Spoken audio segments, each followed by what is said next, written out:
మొత్తము రామాయణం యొక్క ప్రథమ శ్లోకము.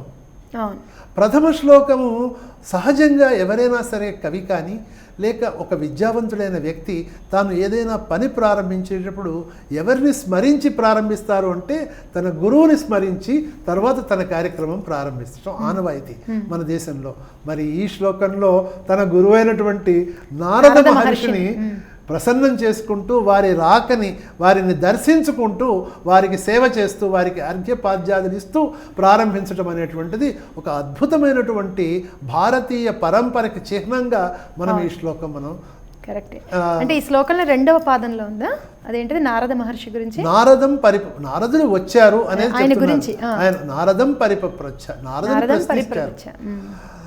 వాల్మీకి మునిపుంగవుడైనటువంటి వాల్మీకి నారదుని ప్రశ్నించారు. ఎప్పుడు ఆయన వచ్చినప్పుడు తపస్వాధ్యాయ నిరతం తపస్వి వాగ్విదాం వరం నారదం పరిప్రపంచ నారదుడు మహర్షి వారి ఆశ్రమానికి వచ్చారు.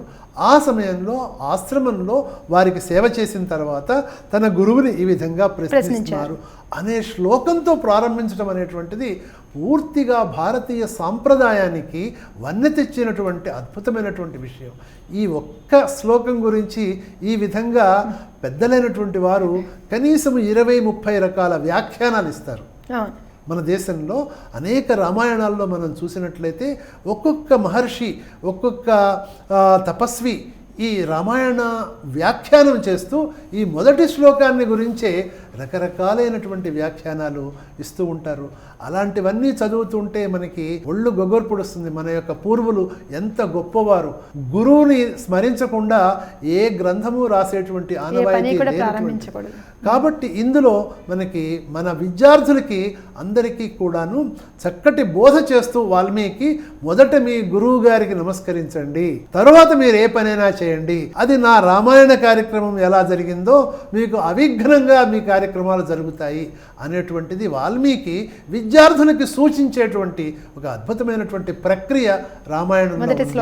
ఈ రోజుల్లో ఉన్నటువంటి విశ్వవిద్యాలయాల్లో కానీ స్కూల్స్ కళాశాలల్లో కానీ మనం ఈ విషయాన్ని రామాయణంలో ఉన్నటువంటి ఈ అద్భుతమైనటువంటి విషయాన్ని గురు భక్తిని పిల్లలకి ఏ విధమైనటువంటి శ్రద్ధ తమ గురువు అందు ఉండాలి, అలాగే గురువు గారు ప్రశ్నించినటువంటి తన విద్యార్థికి ఏ విధంగా సమాధానం చెప్పాలి, ఆయన గురువు గారు చెప్పినటువంటి నారద మహర్షి ప్రశ్నించడం ఏం ప్రశ్నించాడు అనేది తర్వాత మనం తెలుసుకుందాము.